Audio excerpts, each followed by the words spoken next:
Assalamualaikum warahmatullahi wabarakatuh. Saya mahasiswa program studi manajemen pendidikan Islam STAIN Sultan Abdurrahman Kepulauan Riau. Nama Zainal Mustafa, NIM 191165. Kelas saya MPI A1 semester 3. Pada kali ini saya akan membuat sebuah tugas pada mata kuliah Sosiologi Pendidikan, yakni untuk tugas ujian akhir semester atau UAS mata kuliah Sosiologi Pendidikan. Materi kali ini yang ingin saya review adalah materi tentang pendidikan dalam perspektif fungsional seorang pakar atau ilmu di dalam bidang sosiolog, yaitu Robert Camerton, yaitu fungsi manifest lembaga pendidikan dan fungsi laten dari lembaga pendidikan. Tetapi yang pertama saya ingin menjelaskan siapakah Robert Camerton tersebut. Robert Camerton merupakan seorang sosiolog dari negara Amerika yang sangat terkenal dengan ilmu-ilmunya dan buku-bukunya. Pada kali ini saya akan menjabarkan tentang dulu, yaitu jalur-jalur pendidikan. Jalur-jalur pendidikan itu ada 3. Yang pertama, jalur pendidikan formal. Yang kedua, jalur pendidikan non-formal. Yang ketiga, jalur pendidikan informal. Yang pertama, jalur pendidikan formal. Pendidikan formal adalah jalur pendidikan yang terstruktur dan berjenjang dari pendidikan dasar, pendidikan menengah, dan pendidikan atas. Pendidikan dasar itu ada contohnya SD, SMP, ataupun MTS. Sedangkan pendidikan menengah itu mencakup SMA, SMK, MAN, ataupun MA. Yang terakhir yaitu pendidikan atas, yaitu ada diploma, sarjana, dan doktor maupun sekolah spesialis. Yang kedua ada pendidikan non-formal. Pendidikan non-formal adalah jalur pendidikan yang di luar pendidikan formal, yang dapat dilaksanakan secara struktur dan berjenjang. Contohnya lembaga kursus dan pelatihan, pendidikan pemberdayaan perempuan, paket B ataupun paket C yang setara dengan SD ataupun SMP dan SMA, dan organisasi kemasyarakatan yang ada di luar. Yang ketiga, pendidikan informal. Pendidikan informal itu adalah pendidikan di jalur keluarga ataupun lingkungan. Contohnya nih seperti misalnya kita ini ada belajar kelompok atau berkumpul dengan organisasi yang ada di masyarakat rumah kita. Itu merupakan jalur pendidikan informal. Dalam menganalisis sebuah fungsional pendidikan, ada 3 hal yang menjadi postulat dalam menganalisis tersebut.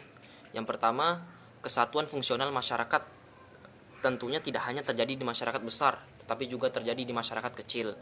Yang kedua, fungsional universal, bersifat menyeluruh dan memiliki dampak dari fungsi positif dan negatifnya. Yang ketiga, is indispensability, yaitu fungsi negatif. Makanya di setiap fungsional lembaga pendidikan itu ada yang namanya fungsi positif dan fungsi negatif. Merton merupakan murid dari seorang ahli juga bernama Parson, tetapi di antara mereka sering berbeda pendapat.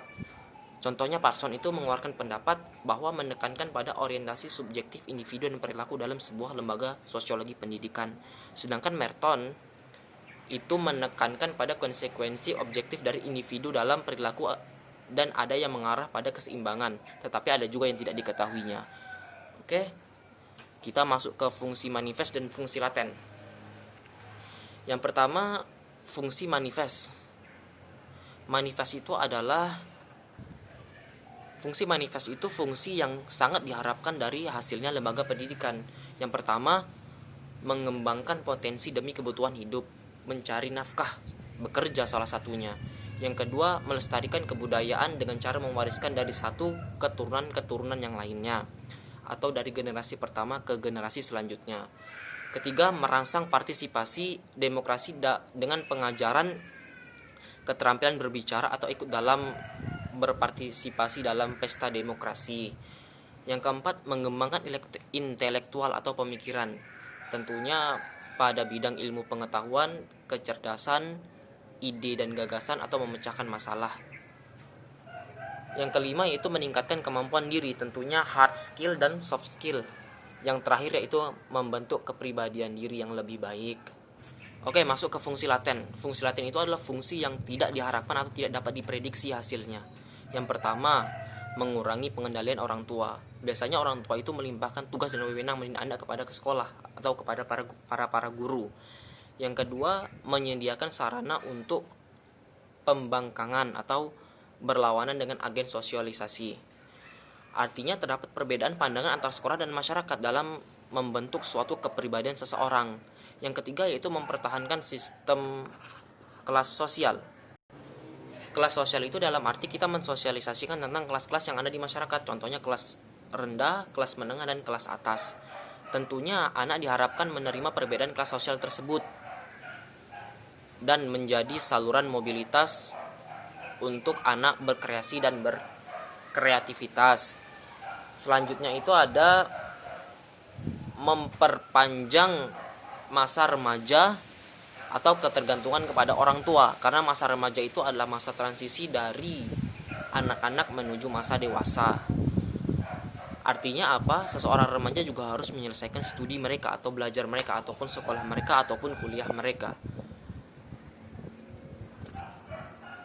Artinya apa? Kita tidak boleh memperlambat masa dewasa untuk hidup sendiri dan pribadi, karena masa dewasa adalah masa di mana kita hidup pribadi dan tidak bergantung kepada orang lain.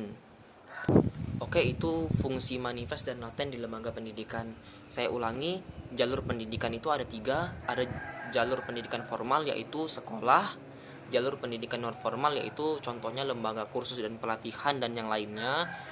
Yang ketiga ada lembaga informal yaitu lembaga di pendidikan keluarga dan masyarakat. Fungsi manifest adalah fungsi yang diharapkan dan memiliki hasil dari lembaga pendidikan, dan fungsi laten adalah fungsi yang tidak diprediksi akan hasil tersebut, dan itu bisa muncul dari dalam diri kita sendiri. Oke, mungkin itu saja dari saya tentang pendidikan dalam perspektif fungsional Robert Camerton, yaitu fungsi manifest pada lembaga pendidikan dan fungsi laten pada lembaga pendidikan.